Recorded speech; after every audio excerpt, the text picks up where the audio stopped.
All right, everybody, welcome back. Welcome all. This is From the Pocket coming at you right after Christian learned that Phillip Rivers is working out for the Colts because of their quarterback situation. Christian, real talk, you wanna do a live reaction of that real quick? Dude, because I have the update. I get the updates from ESPN from Adam Schefter, and Yeah. I saw the thing about Daniel Jones. Obviously, yesterday, leaving the Jaguars game with the Achilles injury, rough play. I hate that for Yeah. Daniel Jones. And then seeing Riley, whatever his name is, Leonard. Yeah, Riley Leonard, yeah. And Notre Riley Dame's Leonard. quarterback last year.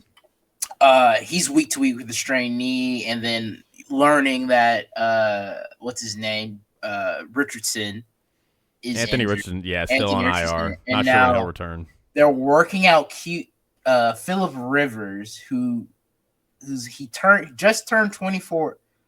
Nah, he turned 44. He turned 44 today. Oh, hey, happy birthday, Phillip Rivers. I believe, and it last played in the NFL in 2020. So, man, God, I don't know what's happening to the Colts. I just had to look up right before we started recording when they traded for Sauce Gardner for giving them the future first round picks to the Jets, and they were 8-2 because they had just beaten the. They traded for him after they lost to the Steelers. And then they went to Berlin. They traded for him, went to Berlin, beat the Falcons in overtime game, and from then on, since their bye, it's been falling apart. It's just been falling apart at the seams, and now they're essentially the Colts aren't dead. Or the Chiefs aren't dead. We're gonna talk about it. We can. Oh, one more thing before we get started. Oh yeah. Got to bring up the UNT Tulane game. Why would we do that? Why would we do such a thing? Look, we have not, and especially me and you, Jake, I don't think we like to blame the referees. We both think it's pretty silly. I hear my family always talking about how the league is rigged. I don't agree. I imagine Jake feels the same way. I feel very strongly about it. Exactly. Like the NFL has done. They suspended players was it last year or 2 years ago? I just think my belief in a nutshell is I think people attribute maliciousness to what is really just probably a lot of times incompetence. I think people do not enjoy accepting that sometimes things just happen and people maybe aren't as good as their jobs as we would like. Yeah. And they believe as a result that there must be this grand conspiracy to undermine some type of result towards a certain aim, like Vegas or something. That's just in a nutshell what I believe. I think refs make bad calls. I think the game is getting a little sloppier because of CBA agreements, and I think as a result, the NFL, there's not really an easy fix. You can pay refs full time, but it's not going to really fix the challenge. So anyway, that's in a nutshell what I think. Yeah, very well said, Jake. And so, I don't believe anything's rigged. I don't think refs can make bad calls. And that's what happened on Friday. It was just some unfortunate. I don't even think we still would have won that game if it would have. Now, maybe, I don't know, but we'll never know. Never know. But yeah, it was two awful calls. Like the guy receiving the punt did not have a chance to field the punt. I don't know what they were looking at. Like, that's just straight garbage. And then the fumble into the end zone is a little weird. I don't know about the angle, but whatever. It probably should have been North Texas's ball. It fumbled out of the end zone. That's a touchback. That's happened to your Cowboys a few times. That's just it's just awful stuff. And I just feel for the players. Eric Moore, he's leaving the Oklahoma State after this bowl game that we play. It was just it just really hurt, and it sucks. But yeah, I just wanted to make sure we hit that. No, it's fair. Close the loop. We're both alumni of the University of North Texas, so we've been following that season pretty closely. But what a season! What a season! It's a shame that everybody's gonna just leave our program now and go to better programs. But hey, maybe we got something to build off of. Maybe it's not going to be doom and gloom. I hope we can keep building off it. We got ranked, so I love it. Yeah, I mean, it sucks. First time getting ranked, and then we lose in a big ESPN spot. Well, not the biggest, but one of the biggest. Like that had, it was on ESPN on a Friday. Like, and whoever won was gonna be in the playoffs. So yeah, no, for sure. But of course, we got a lot of NFL to get to. Yes, it was a craziness happened yesterday, and there could be crazy tonight. We'll see. Yeah, we got a game kicking off right now between the Eagles and Chargers, so we probably won't get to talk too much about that. Yeah, it's getting close though. But either way, we had a lot of clarity come up in this week. Really? Yeah, I think so. It's gotten foggy to me. It's gotten more foggy. I don't know. We eliminated some teams from the the Cowboys. NFC had a lot. Basically done. They're done. They're done. It's okay. It's okay. They're done. If the Eagles lose tonight, that's three straight losses. Like, okay, they'll beat the Raiders. All right. They got the Commanders twice, and they got to play the Bills. Like, that is... I mean, they're probably... that's not a gimme. The Commanders could maybe beat them. I don't think so. I think it's fine. It's fine. Cowboys are done. It's okay. I don't think they're not officially done. The Bengals are basically eliminated officially with their loss. Been because of but their season is... Their season's over. I do agree with you on the Bengals. It's not over. The Colts season ended. In a poor, unfortunate way. And by all accounts, not officially, but unofficially official, the Chiefs season very well might have ended. With the Colts, I think people are thinking the Colts are done. There's a chance. We can talk about the Chiefs game first. Okay, because I was thinking like Nick Wright had said it a while back, but he was like, this 7th seed could come down to that Chiefs-Chargers game, and what a game to end the season on. Chiefs-Chargers win and you get in. I agree. I mean, I think that'd be an excellent stamp. I want to start with the Texans really quick. Yes. So, first off, what a game by the Texans. I know that second half offense was pretty rough. Third quarter was brutal. Was bad. But C.J. Stroud in that first half was phenomenal. That defense did everything it was supposed to do. Oh, my God. And the Chiefs, they just utterly malfunctioned. I was a little surprised at how hard people were being on Patrick Mahomes because I felt like he had a bad interception. I get that, but I feel like there's not many instances that I recall an entire team just failing a quarterback the way they failed him. It was obviously the offensive line was just beat up. They went in there missing 3, and then on the first play of the game, lost one of their backup tackles. Out for season. So that was brutal. They had a ton of drops all game long, including on multiple 4th down plays. Led him to some interceptions. The Travis Kelce one at the end. And you had the Rashee Rice drop on that 4th down that really kind of ended the game as well. So it's like, okay, the defense, I'll give the defense credit. In the second half, it stepped up. It was struggling in the first half, though. Yes. It was giving up 3rd and longs as it had. It was getting penalties on 3rd and longs. That's been the trend. They cannot get off the field. And it just continued. And then, on top of all that, Andy Reid and the decisions that he was making in that game were terrible. This is what he's been. It's just been clouded because Patrick Mahomes and his greatness. And I'm not Monday morning quarterback this. I'm not saying this is hindsight. When they were lining up to go for it on that 4th and 1, I was like, I don't understand what they're doing here. Why are they doing this? I'm in a chat group. And they're saying, why are they doing it? They could not move the ball at all against that defense. It's not like the Texans were going up and down the field. They had 10 points, and you were shutting them down in the 3rd. I don't understand that decision either. And it wasn't, and it goes against the trend that they have been doing. Last year, they're kicking that field goal. Now I get it. Harrison Butker has not been the same. No, I mean, he missed one. He almost missed that other one. I mean, that barely made it in. I get why Andy could have been like, well, I can't trust my kicker. We're like maybe just a play away from like really snatching this game because, like I said, Texans went cold. 4 of their 5 punts in the third quarter, 5 of them were just 3 and outs.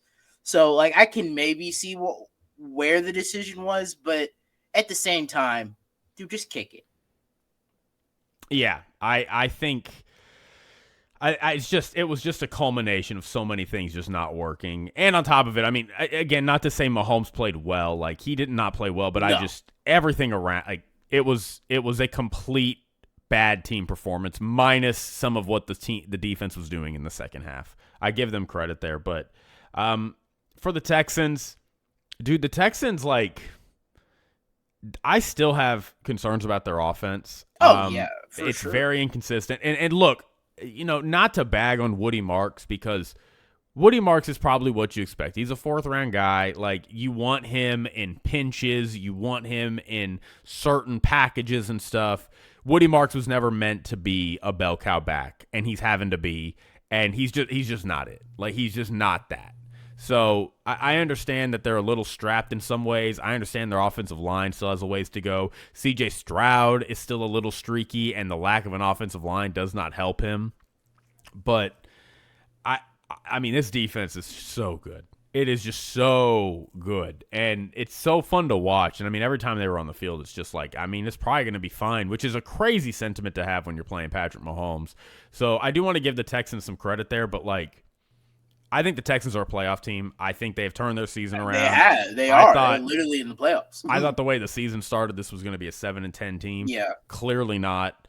I think you're going to get the standard Texans treatment. They might win a playoff game in big fashion, and then they're going to get bounced to round 2 by one of the bigger teams. Like, they're going to play the Patriots. They're going to play the Broncos again, and it's probably going to end. So, good for the Texans. I feel like you're probably like, I get the frustration. It's one of those things where it's like, you went into the season like, we need to take the next step. But then the way the season starts, does your expectation change and now you're just like happy to like be in the playoffs? But also, like, I mean, I don't think it's anything to sniff at. Like, I used to get like, I mean, the Cowboys, they went 12-5 3 years in a row. They didn't do a lot in the playoffs, but like, going 12 wins in a row and going to the playoffs 3 years in a row, like, that's a hard thing to do. C.J. Stroud and this offense or this team, C.J. Stroud can say he started his career with 3 straight playoff appearances and possibly 3 straight playoff wins. Like, you're officially like at the big boy table when you show you can do that. Like, you're persistently going to the playoffs, so. It's not all doom and gloom even if they get bounced earlier than they'd expect. And, hey, maybe they get an upset in the second round and, they got the defense to really make any quarterback miserable. So, do I think that, they've given Josh Allen hell. They didn't have to play Lamar Jackson, but Lamar Jackson's not really playing well enough for me to have confidence in them. I don't think the Ravens are – I think the Ravens are out of it. Or even if they do make it, like, they're not going anywhere. Like, am I confident that Drake May is going to be able to just show up and just dice them up? No. I mean, like, no offense to the Patriots, like, respect what they've done, but you see the jokes out there. It's like people are showing the draft order, and they're like, hey, it's the Patriots schedule. Like, that's real. So, congrats to the Texans on the win. It was a big win. This is probably one of the biggest wins non-playoff wins they have had in forever. And to get revenge in Arrowhead. That 24-0. Yeah, that's true too. That one as well. So I was happy for Luke. I was happy for all my Houston Texans fans. 2 Texas teams came into the weekend needing to win to prove that they belonged, and one of them won. So as for the Chiefs, look, I really just kind of want to skip to the discussion. Is the Chiefs season done, in your opinion? Technically, no. But is it done? I mean, like I said last week, this team cannot win a Super Bowl. Like, I feel that very, very more confident as the day goes on. Like, this team is just not good enough. And, I was giving that pass for the postseason. Like, I don't think they're that scary. So, like, even if you see them in the playoffs, Texas probably feel like, we can take them. Broncos probably should feel confident. The Bills, I don't know. But imagine if the Bills get bounced again somehow, some way by the Chiefs. So I mean, the Bills should feel like, okay, we can go toe to toe with them. But they dominated them in that. I know the score didn't show it, but they dominated the Chiefs in that regular season matchup. I mean, the Chiefs could beat the Steelers or the Ravens, so whatever. But the Patriots probably shouldn't feel like we've been better. Like, I know their schedule's not what it is, but I think we have that dude, and I think the Patriots defense is solid. And like I said, the Broncos. So I mean, it's really like, do you think the Colts are falling out of the sky? And can the Chiefs get 4 more wins? From now, they got to beat the Chargers. And then they also need the Chargers to lose a bunch. Yeah, they need the Chargers to lose tonight, and then they do have the Broncos at home. So they get the Broncos at home on Christmas. They and the Chargers at home. And the Chargers at home. So and then they have Titans at Raiders. So their next 2 home games are pretty tough. So here's my thoughts. Probably. I think the Chargers' schedule is so brutal. They're playing the Eagles right now. We just saw kickoff. They have in Arrowhead next week. They have Chargers. The in Dallas the following week. So back-to-back road games against 2 pretty tough competition. And then they host the Texans, and then they're in Denver for the end of the season. So like, I think, the scenario is like, the math is like they need the Chargers to go 1-4 or like 2-3, but like one of those losses needs to be to the Broncos, and the Chiefs need to beat them, right? Like, I think they're going to get that. I think the Chargers are going to probably go 2-3 or 1-4 down the stretch. Like, I think that will happen. So that's not going to be a problem. But I think what will be a problem is I don't think the Chiefs can win out. You don't think they can? I don't think they can do it. So I don't. Are you predicting they beat the Chargers next week, or like what? I mean, if you were to ask me, Jake, do you think they can beat the Chargers and the Broncos? I would say probably not. Probably not. I don't know if they will lose to the Chargers or if they will lose to the Broncos, but like I would bet that they will lose one of them. Like there's no then like over, we keep doing like they are 6-7 for a reason. It's one of those things. It's like when a team's down like 21 to 17-3 or something, right? And it's like, well, we just need to drive here, and then we need to get a stop, and we can get a stop, and then we just need one more drive. And it's like, so you need to do what you haven't done all game. You need to have a touchdown drive. Like this team all season long has not been able to rattle off consistent wins. We've seen it. I mean, they're 6-7. So like the idea that like I'm gonna sit here and be like, yeah, okay, I know they're 6-7. I know they keep losing to all the good teams, but like, just watch. They about to rattle off 4 wins in a row. Like, where is the indication that this team can do that? So it's gonna be kind of sad because I really do think like I think it is still in their control. I do. I think all they need to do is win out, and they're gonna get in the playoffs because I don't think the Chargers are gonna win enough to keep them away. But I don't think they can do it. I just don't. So that's kind of unfortunate. I think their season's done. I think it's over. I think it's time to stick a fork in them.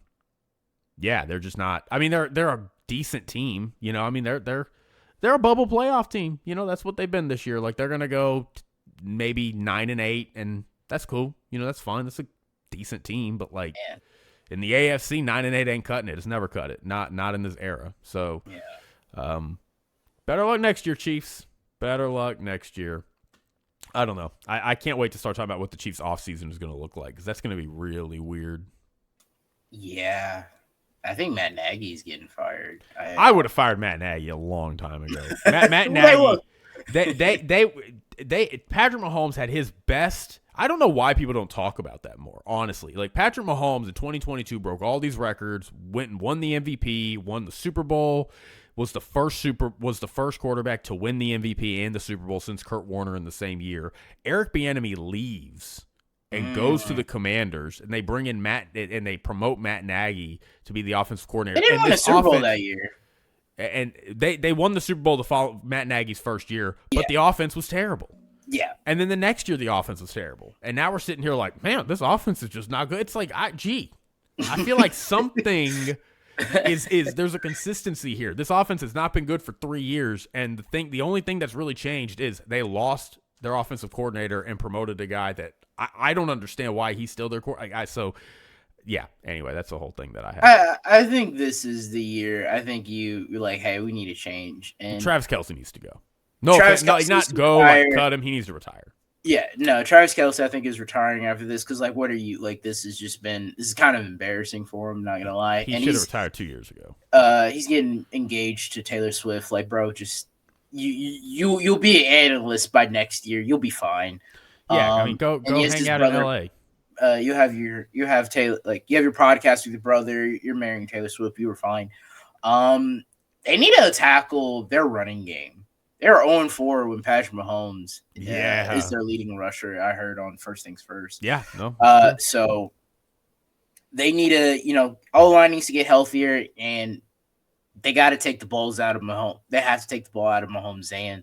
I think, like, it was like thinking about it, like when Brady and the Patriots were so big. Even when Brady was that dude, like, he wasn't just going to Super Bowls and AFC championships off Bills defense.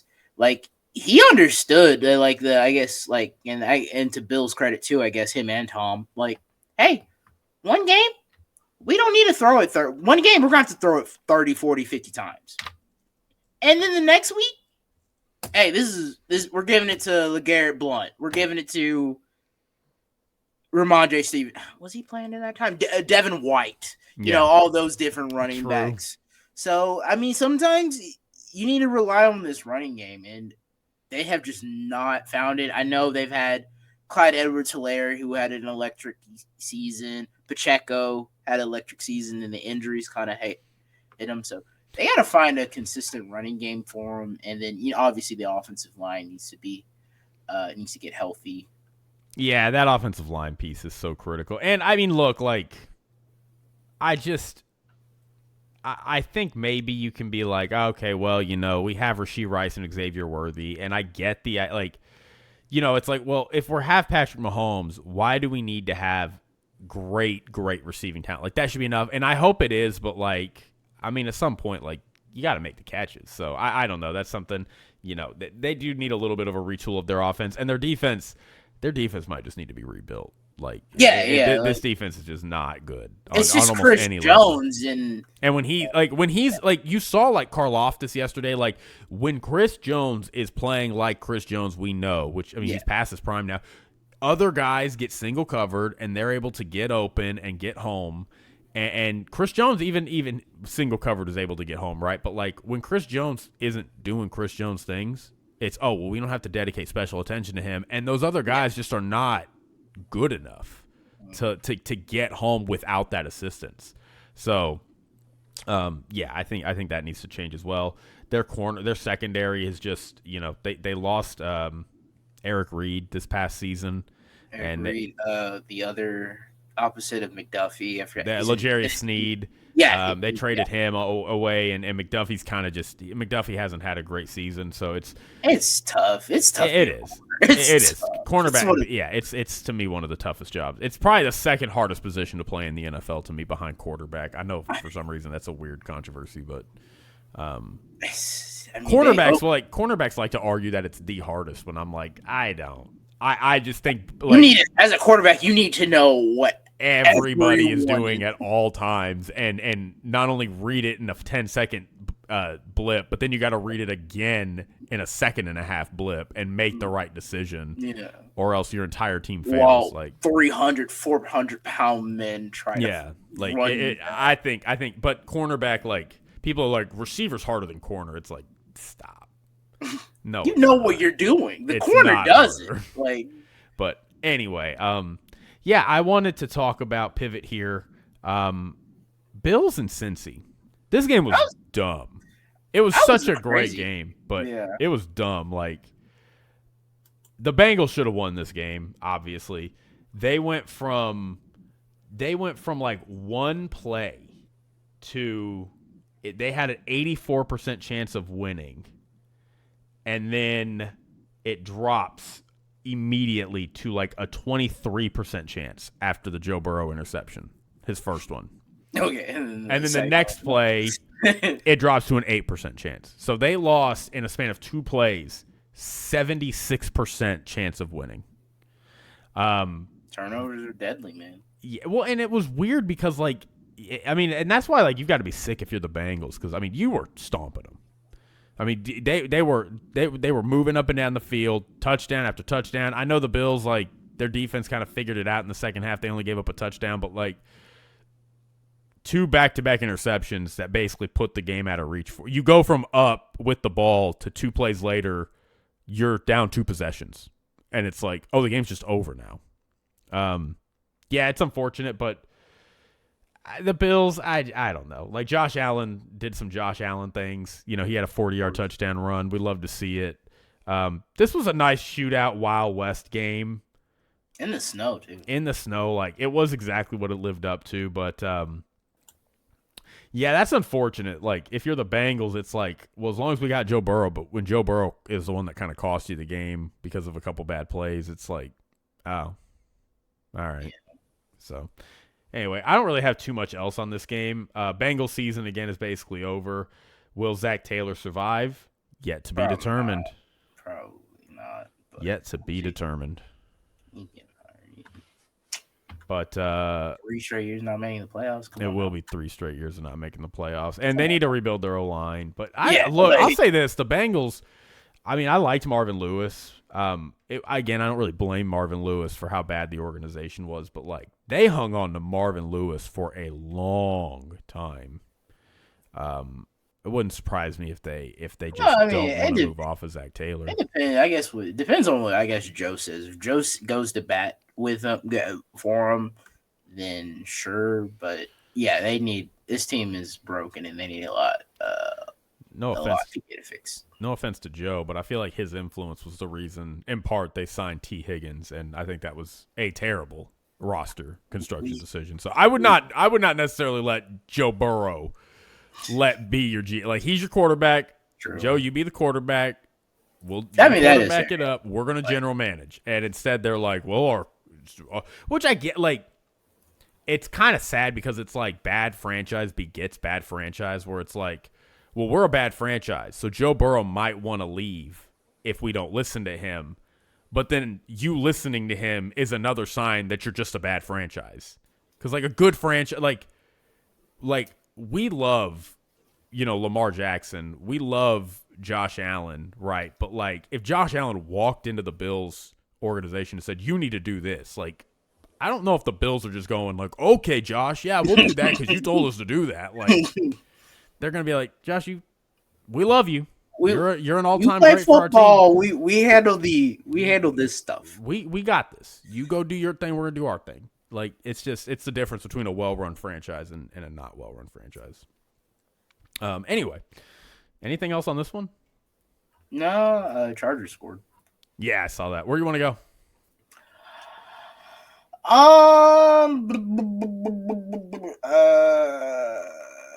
Want to talk about that Dolphins-Jets game?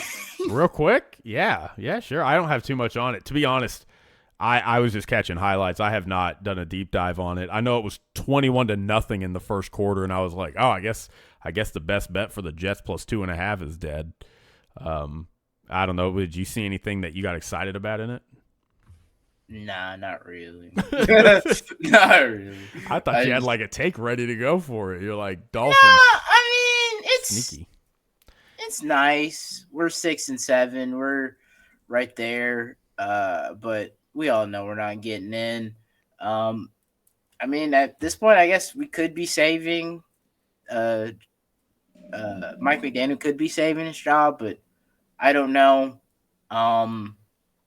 I mean, Yeah, I'm just kind of like, yeah, okay, we're winning games. It's nice. I'll say this. I'll say this. Get to Like, 500 next week if you're on a we 3-game win streak. Now you've beaten the yeah Commanders, the Saints, yeah and the Jets. You got beat the in Bills. Pittsburgh next. You did beat the Bills. Oh, my bad. Yeah, it's a 4-game win streak. Sorry. Yes. You got in Pittsburgh next week, and then you host the Bengals, host the Bucks, and then you're in New England. If you go 3-1 in that stretch, which that's a tough 3-1. Maybe even if you go 2-2 and you finish the season 8-9, 9-8.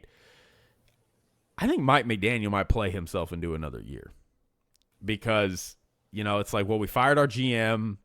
Things turned up after that. We went on a nice run at the end of the year, so we enter the offseason with momentum. Beat the Bills, yeah. Hey, maybe, I don't know. Would you like to see that, or would you just rather be like, can we stop pretending and just get a new coach?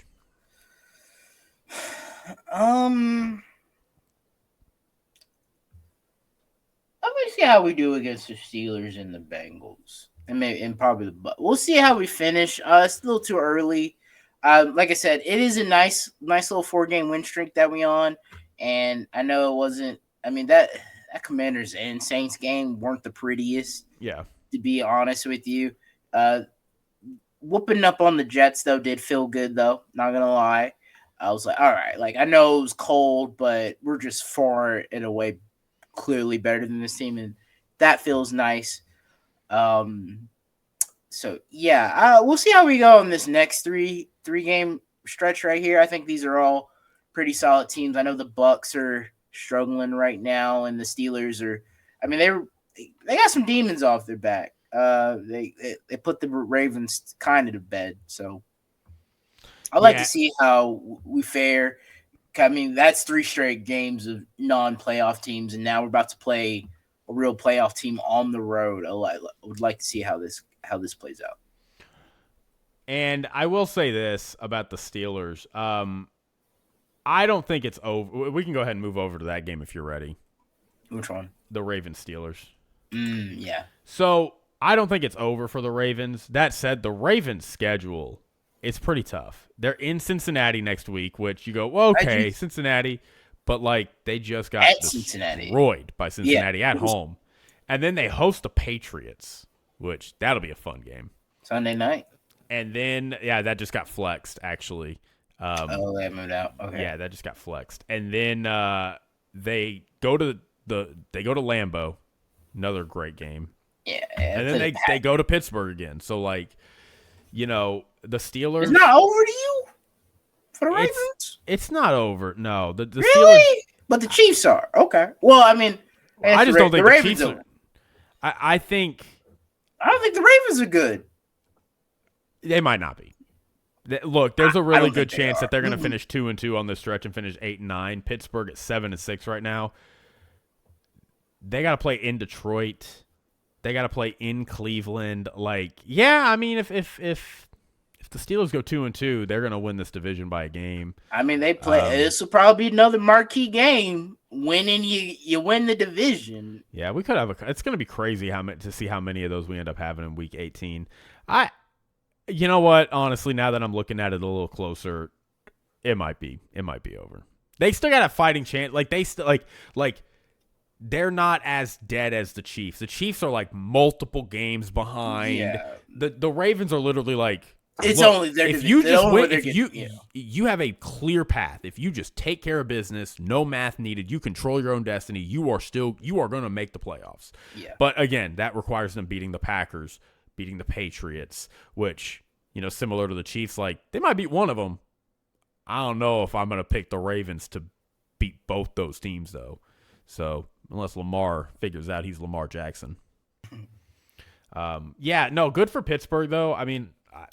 Honestly, Pittsburgh, I feel like they kind of shocked the league winning this game because I feel like this is why I think this is such a perfect example of why this season has been so insane is we have seen this year in and year out over the past 5, 6, 7 years where it's okay, Ravens and Steelers, even if it's mid-season or something, it's they're playing for first place.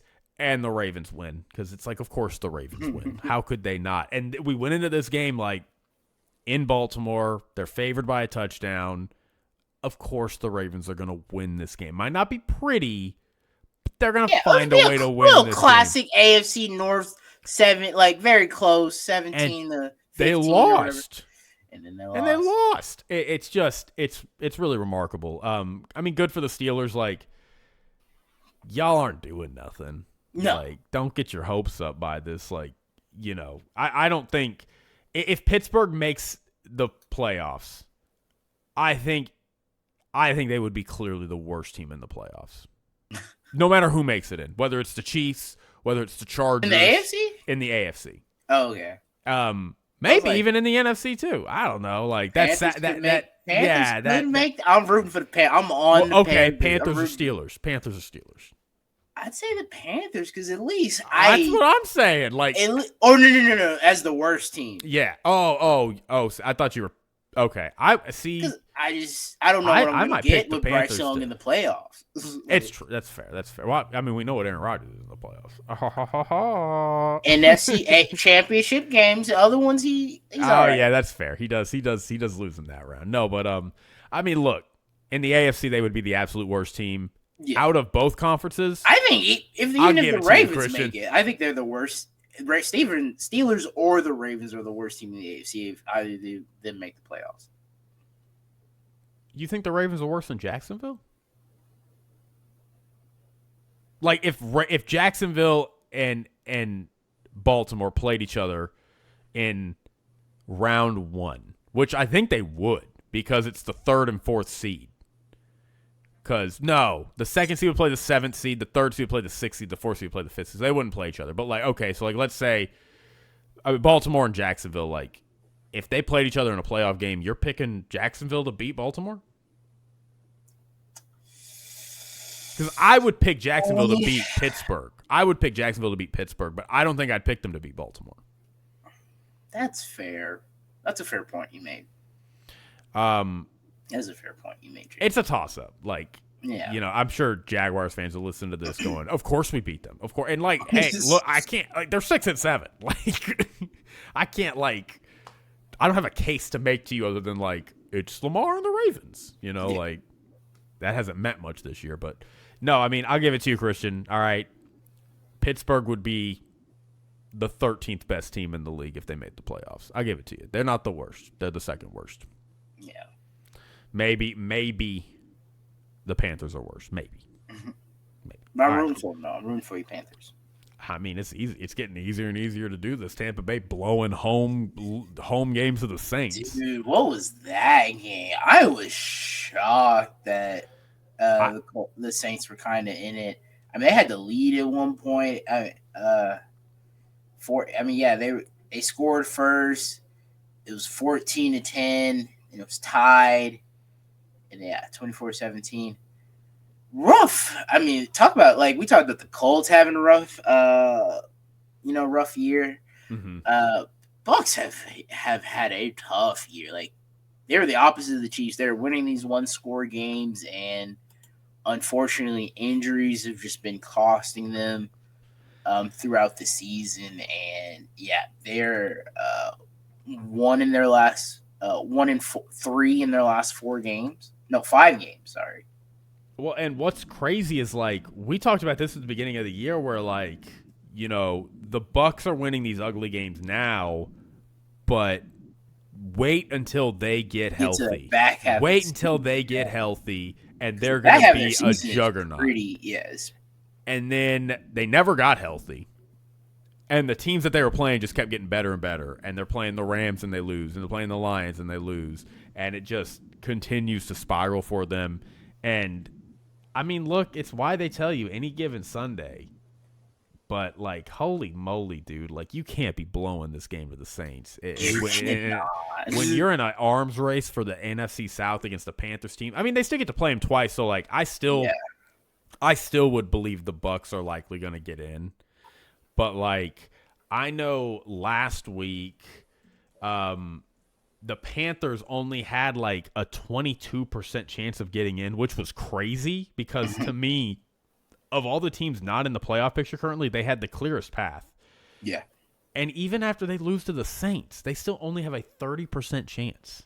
According to the NFL, I guess they just believe the Bucks. I guess that's what it is. They're just like, we just believe the Bucks are better, and it's like, I mean, probably, but like, the Bucks are out here losing to the Saints. Yeah, you know that and Rams the Panthers team just came off a bye, like, so they're about to play the Bucks. I mean, that Rams team that they lost to 34-7, the Panthers beat them.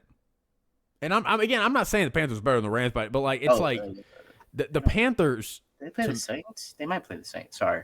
The Panthers to me have earned the benefit of the doubt that like they can probably hang in there with this team more than like a 30% chance.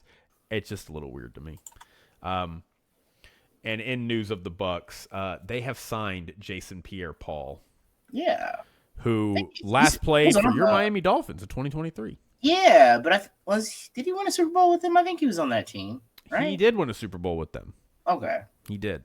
He was with them from 2018 to 2021. So, and he won a Super Bowl with the Giants. Oh, yes. That's how he first got. Yep. Famous. Yep. Pretty cool for Jason Pierre-Paul. Good luck to the Bucks. I mean, I still favor them. Like, you know, I'm saying all this. I'm not saying this to say, like, I think the Panthers will pull it off, but, like, the Panthers got a fighting chance. You know, the Bucks need to be careful. That's all I'm saying. Yeah. All right. Falcons on Thursday. Let's talk about the saddest game of the week.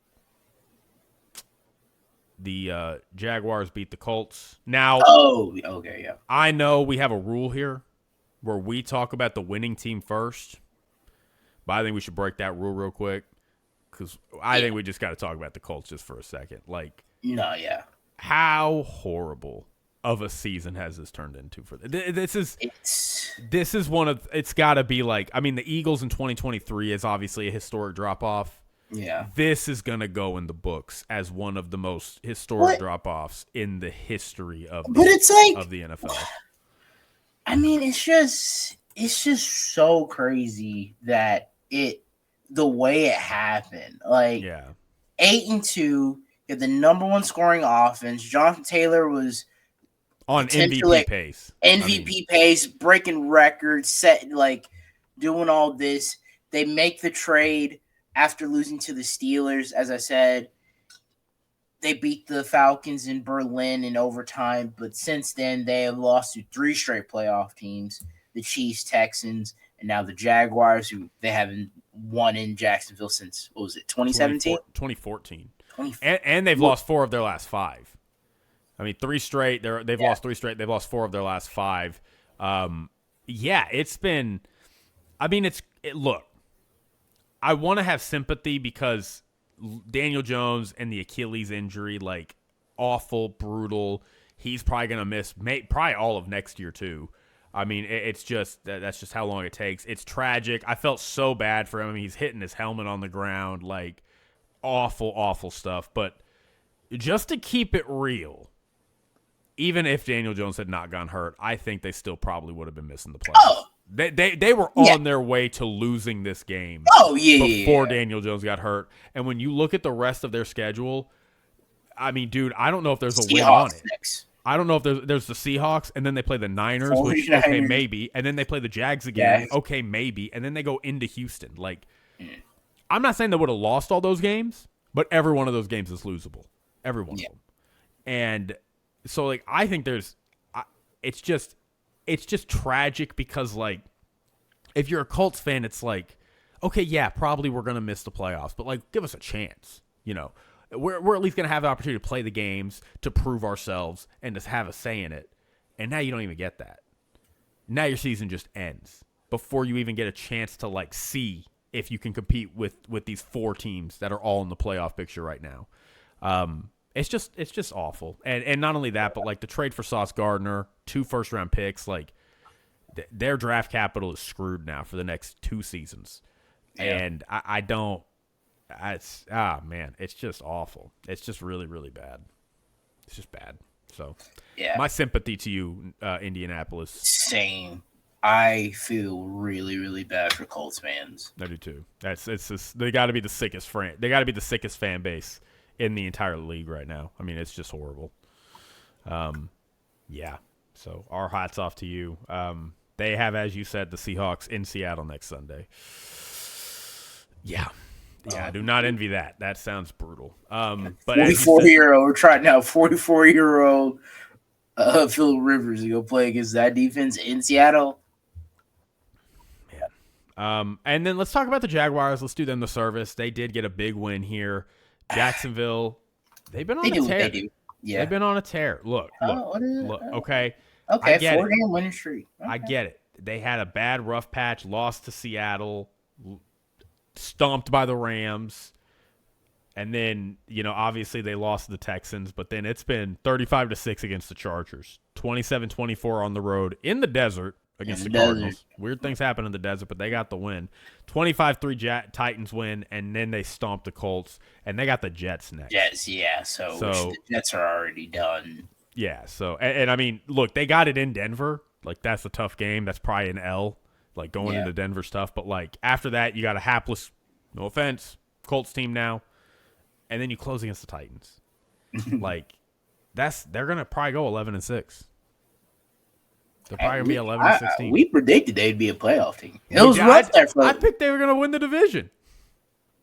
Yes, you did. I did. I picked they were going to win the division. I think they were in my 7th seed. I did have the Texans missing the playoffs, though, in second place. So I probably didn't get that right. But, hey, I'm okay to eat crow on the Texans. I live in Houston. I can't tell people I picked them to miss the playoffs because then I'll get killed. But it's okay. Yeah, congrats to Jacksonville. Like, it's just crazy how this season started. We see this happen in the South, right? Like, the Titans are 6-2, the Jaguars are 2-6, and it's like, well, the Titans are running away, and then the Jaguars come out of nowhere and win it. The Texans win it 2 years in a row. Like, well, the Colts are clearly going to win this division. There's nobody that can stop them. And then here we are. They're not even in the conversation anymore to win the division. So that's why we love football. Not the Daniel Jones part. That is horrible and horrific and very sad, but the uncertainty is why we love football. All right. What game you want next? There's really nothing. Oh, I got a few more. Really, okay. Bears-Packers. Oh, yeah. We got to talk Bears-Packers, baby. Look, do you have thoughts on this game? I have a lot of thoughts on this game. Not necessarily. I watched this game, as you know, with my wife's family, who are all big Bears fans. And they hate the Packers, obviously, because they're Bears fans. Yeah. Look. And they did it to him again. Look. Yes, I know the Bears had a rough week on paper. They went from the 1st seed to the 7th seed. Rough. Brutal. I hear it. And I know they lost to the Packers. Rough, brutal. I hear it. I was honestly pretty impressed with the way they played in this game. Really? I was impressed, yes. They fell down early, and they were down 14-3 at half. And, I mean, their offense was lifeless. Their defense is not even that good. I mean, their defense lives and dies on turnovers. Yeah, on turnovers, yeah. Like, their defense is not good outside of that. Outside of the, taking the ball away, I guess. But, I mean, but, like, I mean, they're not stopping offense takes care of the ball. Like, we can go up and down the field on this team. Yeah. And they did turn Jordan Love over early. Jordan Love had a Jordan Love moment where it's like, wait, was that a bad read or a bad pass? I don't know. Honestly, I'm unsure. I don't know. That's Jordan Love. He does that, yeah. But I mean, then he has the plays where it's like, oh my God, that was okay. The receiver made an amazing catch. Yeah, like and the Bears came out of that half, and I don't know what goat sacrificial like ritual they did at halftime or something. But Ben Johnson just continues to prove like this dude is such a good coach. I mean, they came out there and their offense started clicking immediately. Caleb Williams, he starts kind of throwing from the pocket. They start letting him get out there a little more. He starts making some crazy Caleb Williams type throws. I reiterate this every time I talk about I have never seen a quarterback better at escaping sacks than Caleb Williams. It is just insane how good he is at it. And he was doing that, and he was making throws. And all of a sudden you look up, and they're tied 21-21. And kudos to the Packers. They went and scored a touchdown. They needed it. But the Bears got the ball and drove and put themselves in a 4th and 1. Caleb just didn't put enough under it. It is what it is. It happens. But, like, you know, I was listening to John Middlecoff, and I thought John Middlecoff put this really well. Like, the way this game started, this really felt like this was going to be like kind of a blowout. Like, oh, they're about to get – and again, like, it's understandable. Like, you've been on a roll. You're coming off a big win in Philly. You're in Lambeau. It's not going well. Bro, you playing big bro. Yeah, like, and you know, it's understandable that you would just lose that game and say, look, we got them in 2 weeks. We got them in our house in 2 weeks, okay? Like, let's just get out of this game. It is what it is. And they didn't do that. They went after that defense for the Packers, that great defense, was gassed in the second half. And that offense could not maintain drives to help out their defense. And the Bears were just able to go up and down on them over a period of time in the second half. Next game in Chicago, because you got to play them again. Yeah. You could take what they did in the secend half and just replicate it. Yeah. I mean, change up some things, obviously, but give some wrinkles. Yeah, they should have a good game script to go up on this defense next week. The next time they play them, and I think in a week. I think it's week after next. Yeah. Yeah, like they play the Browns and then they play the Packers. Yeah, and the Packers, for the record, the Packers next week are in Denver. So, you know that. I mean, the Packers. Back-to-back road games. Oh wow. That's gonna be It's not only back-to-back road games, but like playing a team like Denver. That's a physical game. Like they're coming out of a Bears game that was physical, going on the road to play a Denver game that's physical, and then they got to go back to Soldier Field after. It's going to be cold in all those games. You're going to have them right where you want them. So, and again, like, I like this because the Bears proved, you know, for all our – and look, we're responsible. Like, I'll eat a little bit of crow. Like, we said we didn't think the Bears were real. And, like, to me, they proved in this game, like, we can hang in there. Like, I don't know if we'll win, but we can hang in there with the big boys. Yeah, and they're not the Bears. Yeah, this feels like not like the old Bears team. Yeah, and I feel like going into this game in 2 weeks, you gotta love your chances. You really gotta love your chances, and you're still way in this. You're clearly gonna be a playoff team, like as long as you don't fall out of the sky or something. I kudos to the Bears. Kudos to the Bears. I was very happy. I know it was gut wrenching being in the room when the game ended, but like. Yeah. Get away from the game a little bit, think about the game a little bit, rewatch some of it. I'm like, nah, that was good. That was good. So, as for the Packers, which I know we just broke our rule again, talked about the loser before the winner. I love the defense. That's about it. I don't. Jordan Love ain't been too bad. Jordan Love has been good, but like, this offense. I'll give a compliment first. Christian Watson has been very, very good. Yes, it's like been back, yeah. He has been fantastic, and I hear that, and I believe in this game. And Matthew Golden, like when he comes back, like I think you have a real duo in those two, and I like that, but when I think of the best teams in the NFC, when I think of the teams that can win the Super Bowl in the NFC, come out of that conference, I close my eyes and I see the Rams, and I'm like, the Rams could do it. I close my eyes and I see the Seahawks, and I'm like, as long as they don't put the ball in harm's way with Sam Darnold, they could do it. That's a big if, I know, but like that team is so complete that they could do it. And then it's like the Packers, and I'm like, no. I think maybe they could go to a conference championship, but I do not. If they played the Seahawks, I'm taking Seattle. If they played the Rams, I'm taking the Rams. I'm probably taking the Rams big, honestly. I think they would.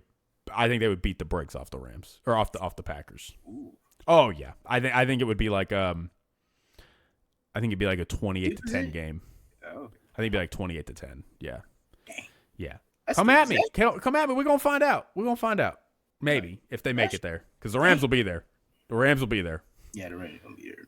Are the Packers going to be there? Probably not. That's in my opinion. That's just me. I think they're going to play the Panthers. No, I'm kidding. I'm kidding.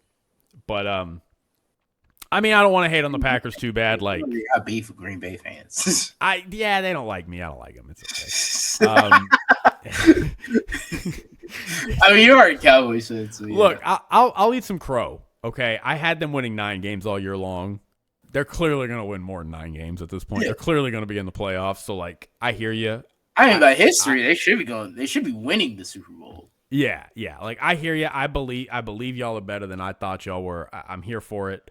You know, they were 1-5 in their division last year. Not no more.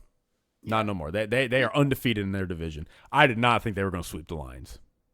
That to me is the biggest none turn. of us. Yeah, like the fact that they thumped them too. They thumped them both times. I mean, I know the Lions made it close on Thanksgiving, but like they never were leading in that game. They were always down by 10 points, like perpetually. So I'll give you credit, Green Bay. I'll give you credit. You get credit. But I don't like it. I don't like it. I'm skeptical. All right. Any other games you want to talk about? I got one more game. Which one is that? We gotta talk about it, Christian. Which one? It better not talk about it. It better not be. Which one do you think? Which one do you? Which one? I don't know. It better not be the one I'm looking at. Which one are you looking at? Broncos Raiders? Oh, I don't care about that game. Oh, okay. We gotta talk about the Cowboys. Oh, we haven't talked about that. We haven't talked about it. I've been waiting. Oh, okay. I've been waiting for somebody to pick it, and I never picked it, you know? I thought we already talked about it, to be honest with you. No, yeah, we didn't. Look, I gave. Oh, that's the second best receiver right there? I never said that. I want that on record. I never said George Pickens was the second best receiver. No, I'm just like, they know I did think about that, though, where I was like, I did think about that, where I was like, damn, this is a bad day for that second best receiver take. Because it's just silly. It's a silly take. No offense to your cousin. No offense to your cousin. It's silly. But it's a silly and I'm sorry Justin Jefferson has to. I know they beat the Commanders. It's whatever. But like, I'm sorry Justin Jefferson has to play with a terrible ass quarterback. But yeah, this just. I'll give my thoughts and I'll let you go, Jake. Yeah, just disappoint. Well, okay, we'll do the Lions. We'll stop breaking. Gotta start. Yeah, the Lions are stop breaking. Lions are Lions. Good job. I think clap. the writing. I feel like this was. I feel like because you brought it up. Like this feels like the Cowboys thing where it's like, all right, we get some hype, we start winning, we get this hype, and then we go into this game. Like, all right, we need it, and then it egg on our face. But Detroit needed to have it, and Jared Goff with the criticism, Amon-Ra St. Brown, it was questionable. Is he going to play? Is he not going to play? And he played and he balled out. Defense, wasn't spectacular, but with all the missing pieces, they were out there. They fought. And then Jahmyr Gibbs. Crazy that we used to think that this pick was... It was a bad pick. It was a bad pick. It was a bad pick. They shouldn't have done that. This dude is amazing and single-handedly won them this game. Amon-Ra St. Brown obviously had some great plays in there as well. But yeah, great win for Detroit. They needed this one. Still not in it. More than likely they might lose. Oh yeah, they're playing the Rams. They're definitely going to lose. Just to continue this 50-50 streak that they've been on. Hey, but that again, well, they have beaten the Rams, what is it, twice in the playoffs? Or is it just once? No, they beat them in the playoffs, and then they beat them in the season opener the following season. That's where that streak is. So this Matt Stafford versus his old team, Jared Goff versus his old team, and the Lions have owned that matchup. And now the Rams are like, I guess I have just not remembered this rivalry yet. So it's it's more of like just it's like a recent. Oh yeah. But yeah, anyway. So yeah, great win by Detroit. Like they needed it, Dan Campbell, and then the boys. He had them ready. So he had them ready. Yeah, Good job by Detroit. I agree. Like, and again, I'll start with the Lions. Look, I love Jahmyr Gibbs. I hated Jahmyr Gibbs during this game.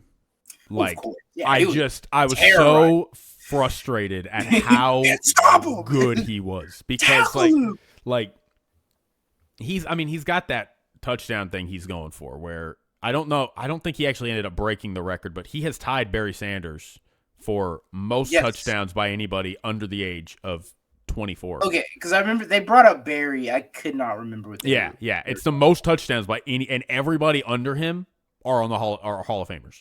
Like, it's Randy Moss on that list.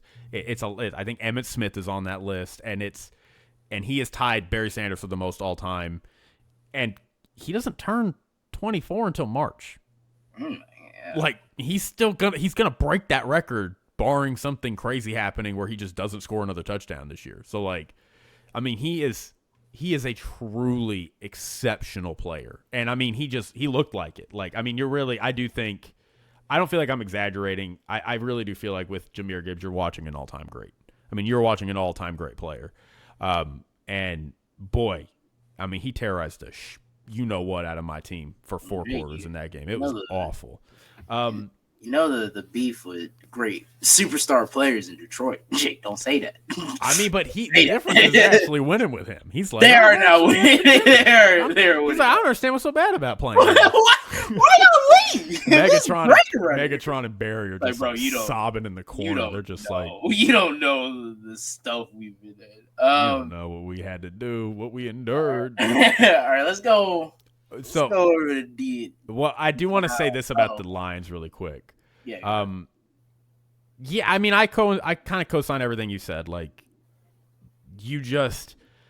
Nick Wright had this take, and on paper, it's a bad take. But I wholeheartedly, I know I picked the Cowboys to win. Just, I was picking, like, as a fan, kind of, like, I didn't want to pick against my team and, like, they got to have a game. But he's like, I think the Lions are going to win because I don't think this is where the Lions season ends. I just don't see that happening. And it's like, yeah. Are the Cowboys the team of infinite disappointment in the biggest games of their lives going to be the team that ends the Lions season? Like, probably not. And it wasn't. Like, they outplayed the crap out of Dallas. I mean, they dominated the line. I mean, they were up 27-9 in this game at one point. And I know the Cowboys made it interesting and pulled it within 3, but then the Lions. That usually does. But this is where I really respected what the Lions did. Like, we've talked about it before. There's a difference in playing to win and in playing not to lose. And I feel like so many teams in that situation, when they see the lead slipping, they're only up by 3, all the momentum is gone.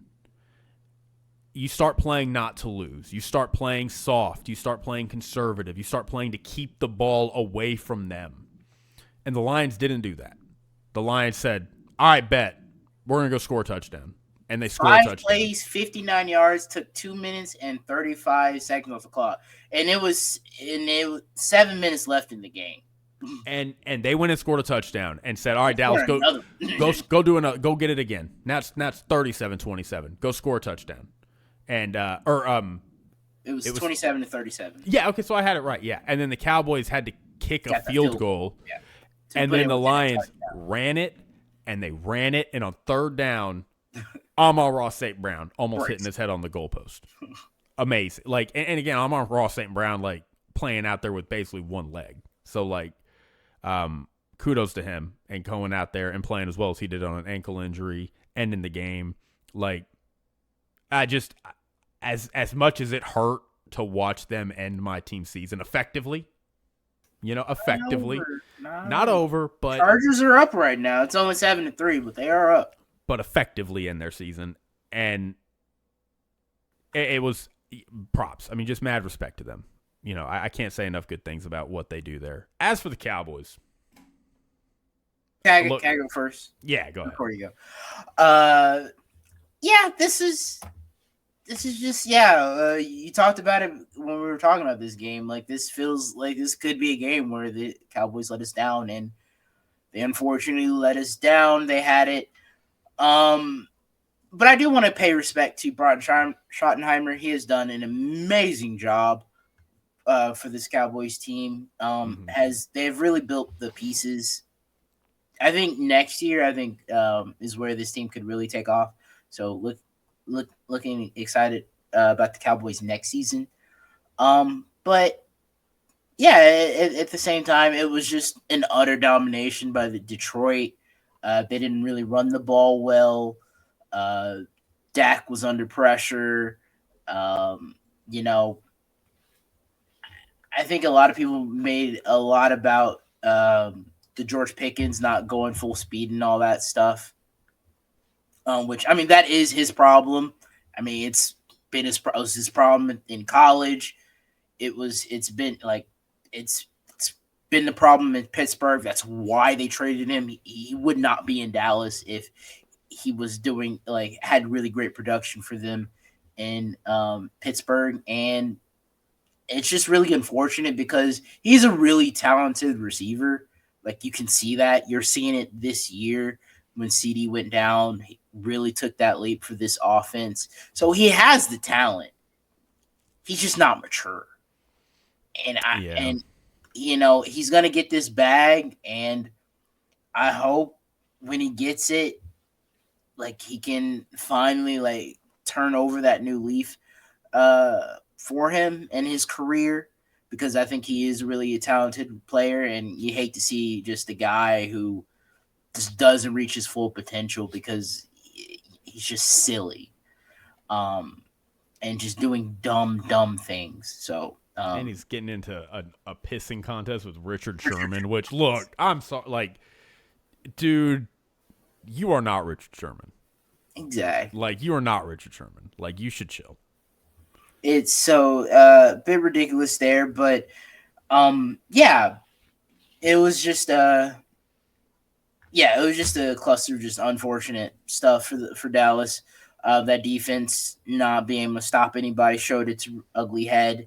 And they couldn't stop the run, even though they got Quinn Williams and Kenny Clark. But and kudos to the Lions for sticking with it, because like early on they were able to, and they said, okay, we can't run it with Jameer, we'll just throw it to Jameer, and you can't stop him that way.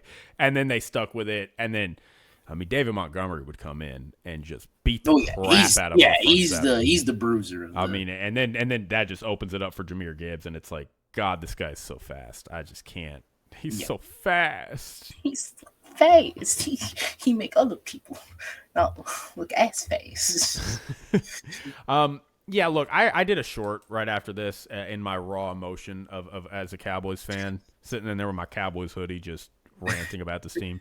I don't have too much more to add from that. Like, it just sucks. Like, yeah, I knew it's just one of those things where it's like, I know what's about to happen, but I hope you brought it up. You did bring it up. It's going to be different this time. Yeah. I hope it's going to be different, and it just wasn't. Like, it's just – and look, Brian Schottenheimer, I think it is a little bit of a learning year for him, which is fun. Oh, yeah. First year on the job, and I think Brian Schottenheimer's done a really good job. Yeah, like, hats off to him. He has done a great job for this team. I think some of the disciplinary issues are still there a little bit. We're top. I think we're third in penalties, so like you'd like us to not be third in penalties. Yeah. But penalties were a huge problem. I mean, penalties killed us in this game. I mean, we were driving the field. Y'all high in penalty? I don't know. Yeah, Mike McCarthy were always high in penalties. Okay, I was like, I don't know if it lasted all the years, but I remember y'all being a lot. I don't think every year, but most years we were. And then we'd be moving the ball on offense, and then we'd get a holding penalty, or George Pickens got a offensive PI on an illegal screen, and then it's like, okay, now it's 2nd and 25, and it's just like we can't operate like this. Like we just can't. I would be careful if you were thinking about giving him the bag. I am much more skeptical. I would rather trade him and get like a second rounder out of him and keep just less headache. Yeah, look, Flournoy had a really great game. He had a bit of a coming out party. But you worried about CD and all about the drops? I think he'll get it fixed. Nah, CD's been a perennial all pro player at his position. I'm not. CD will get that fixed. Like, it's just a tough year. He's just having some bad moments. Like, I don't worry about CD like that long term. But I think Brian Schottenheimer did one thing this week that I thought was really cool, where it was on the Amon-Ra St. Brown catch that basically iced the game. He was almost out of bounds, but they called him inbounds. And Brian Schottenheimer challenged it with like 2.5 minutes left. And it was like on paper was a dumb challenge because like he was trying to challenge that Amon-Ra was actually out of bounds, and therefore the clock should stop. Yeah. And he did it because either way he was going to have to call a timeout. He knew he was going to have to call a timeout. That stops play. But if he calls a challenge and by some miracle it gets overturned, he doesn't lose a timeout. Yeah. So he lost a timeout anyway, and the challenge is about to be a minute point anyway because you're about to, or a moot point anyway because it's about to be in the 2 minutes. So you waste a challenge hoping you get something. You don't get it. You got to burn a timeout anyway. Like it was a really heads up play, but it was a free challenge. And so it's just stuff like that like I think he's done really well at, and I think he's been a really good game manager. Yeah. I think he's a great offensive coordinator. Like he has been. Our offense has been awesome. I mean, and people are like, oh, but you have George Pickens and CeeDee Lamb. CeeDee Lamb was out for part of the season, and our offense was still carving him up. And I mean, he's been really good on run scheme too. Like he made that an emphasis. He brought in coaches that were specifically gonna make us more creative in the run game, and it's worked really well. Like I think we just need some draft capital on the offensive side. I think we need to solidify some of our depth. They need to go in that defense. We need a couple of pass rushers, and we need like a corner. Crazy, because you had one. Yeah, but then we would have had to pay him. Yeah, you wouldn't be. Look, I'm not. I think y'all still would have. The way this is, we don't know, but the way this has looked, I feel like y'all be solid with Micah here. But I mean, yeah, you do. It's less. What? This game is crazy. What's happening? This game is insane. I'm sorry to. I know. I don't have the game on right now, dude. Jalen Hurts just threw an interception, and then the defender fumbled it, and then Jalen Hurts picked it up, and then Jalen Hurts fumbled it, and then the Chargers picked it up. What is? Yeah. So, and you're telling me the Cowboys ain't got a chance, and the Eagles doing this? You telling me the Cowboys are probably winning out? Like it's facts. They have to win. I mean, they have to win out. But you're telling me the Eagles, like, this ain't no gimme. This ain't no gimme. I'll believe it when I see it. I'll just say that. But it's okay. It's okay. But I think that's all the games, Christian. I did want to just really quick talk about a couple of quick highlights. Shedeur Sanders, flowers to him. Almost 400 yards and had 4 touchdowns. He was really, really good. Crazy. Wasn't crazy efficient, but that's okay. You want to see flashes. You want to see flashes and see him compete. I mean, he led the game tying touchdown drive, and they just had a weird 2-point conversion play that just went wrong, and they lost. JJ McCarthy finally did not look like a total bust. Vikings, I wonder how often it's happened to where a team gets shut out one week and then gets a shutout win the next week. Because the Vikings just did that. And the Seahawks, tough first half, but boy, they woke up in that second half, 37-9 against that Falcons team. Did they not lead the entire game? They were 6-6. It was like 6-6 at halftime. It was an ugly first half. I think. Okay, I maybe came in on the second half. You start watching the second half, it was bad. Oh yeah, the second half they started taking off, and that man, damn, he had 2 touchdowns, 92 yards. God, that man's so good.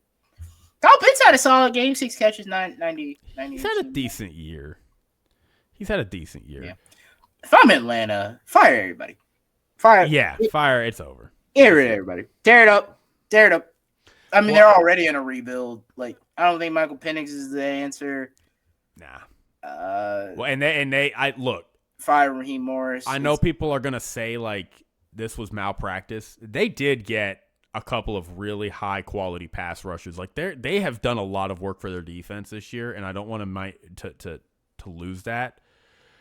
But they did trade the Rams their first round pick. Yeah, and the Rams are about to get a top 10 pick as a result and possibly win the Super Bowl. God, that's some Madden stuff. No, that's malpractice. That's some Madden stuff. That is, fire everybody. Fire, I don't care. Get them all out. And the other point I've heard, and I think this is a very good point, is like, how many people are Drake May and Mike Vrabel going to cost the jobs of? Because in 1 year, they went from the 3rd pick overall to a potential Super Bowl contender. And all they did was get the coach and quarterback right and make some decent signings to fill out their roster. And if you're Arthur Blank, if you're like any of these teams that have just been in perpetual rebuild and they're telling their fans, oh, we got another year, oh, we're close, and then we're going to be – it's like, what about the Patriots up there in New England who turned it around in a season? What is that? It's goes to show you how quickly it can just turn around like that. But they just haven't – this was a mistake. You should not have hired Raheem Morris. Didn't he have an earlier coaching stint and didn't it go great? Yeah, he was the Bucs coach. I thought it was weird when the Falcons hired him. I was like, Raheem Morris? Really? Yeah, I don't know what the decision was in there. So, yeah, that was not great. Firing him, and you got to go back to the drawing board because Michael Penix is not it. He's not it. He is not it. Sorry, Michael Penix. And now you don't. So do they have their? At least tell me they have their 2026. I know they got to go another awful year with this, but tell me they have their 2026 first round pick. Yeah, they should. Okay, I was like, they should. They did not trade. I don't think they did that. Trading this first is bad. It's bad. But please tell me they have their 2026 first round pick. All right. Well, anything you want to say? Just the Rams have they've really just stuck it. They've already been stabbing me, and now they're just going in for it. I look so bad on that Rams take. I was thinking about that yesterday when I saw them beating up on the Cardinals. I was lucky I jumped off the Cardinals bandwagon, but I was dead wrong about the Rams. Dead wrong. I think often, more than I should, about how funny it was that we were like, what are we going to get out of Matt Stafford this year? He's got a back injury before the season even kicks injury? Off. What are we going to get out of him? Gray's been injured. And he's literally about to win the MVP. About to win MVP, and team looks awesome. Puka Nacua, Devontae Adams, amazing. Sean McVay can still scheme you up, and this defense is phenomenal. Defense is good. Which I was dead wrong about that. I want that on record. I was dead wrong about this defense. Yeah, we both were. They're about to. Okay, they play the Lions. Okay, they still got a tough schedule. They play the Lions, and at Seahawks, but then at Falcons, Cardinals. So next 2 weeks are. Next 2 weeks gonna be fun. Rams Part 2. Oh, Seahawks Rams. Yeah. Cannot wait. And that was a good. I mean, if Sam Darnold was just remotely better, they could have won that game too. And before we go, I just want to read off some of the big matchups we got next week here. Bills Patriots. Nice. Chargers Chiefs. Yes. Lions Rams, as you just said. Colts Seahawks would have been. Yeah, would have been good. Rams Lions, we already said that. Sorry. Packers Broncos. Yes. And the Sunday night game, Cowboys Vikings.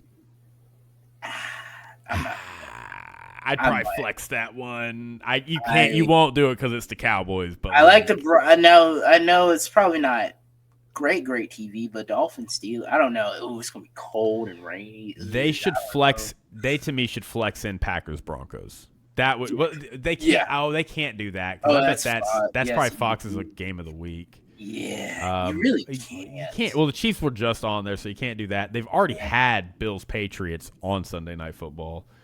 And the Lions Ram is probably Fox's game of the week too, or it looks like CBS and Fox. That's each their games of the week. So I guess you got to keep the Cowboys in prime time. You got to. Oh darn. No. What happened? The Rams Seahawks is Thursday Night Football. What? The Rams Seahawks week after next is Thursday Night Football. Oh yes. Damn.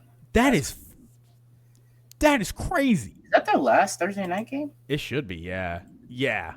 Yeah, Damn. we got some games on Christmas. Oh no, Christmas is Thursday, right? Yeah, but like that's. I mean, they just started this last year, but this is next. Oh, both games are on it. Oh, one's on Prime Video, so we do have an official. So we do have a Thursday night, but so that's the last Thursday, but I mean, outside of the Christmas games, that's like the last good. It's the last standalone, individual Thursday day game. Yeah. Man, I can't believe that. That is such a pivotal game to have on Thursday on short week. That's crazy. Yeah. That's gonna be oh man, how much tickets to Seattle? Can I fly to Seattle before I go to Chicago? Too much. How much? Let's go look it up real quick. Houston to Seattle tickets. I don't know why we're doing this on the podcast. Yeah, you did this last time. I don't know why. Yeah, it's just fun. It's like, you know what? Google, stop it. All right, I'm done. I'm not gonna do this right now. All right, everybody, take it easy, take it sleazy. We love you. We cherish you. Thanks for rocking with us. We're on Instagram, YouTube, Spotify, Apple, TikTok, your favorite podcasting app. Give us a like, give us a comment, give us a share, give us a rating. Talk about us, share us with your friends. Talk about us at the water cooler. You know, we make good water cooler conversation. You hear what Christian said? You know, it's a lot of fun. Until next time, we love you. Bye.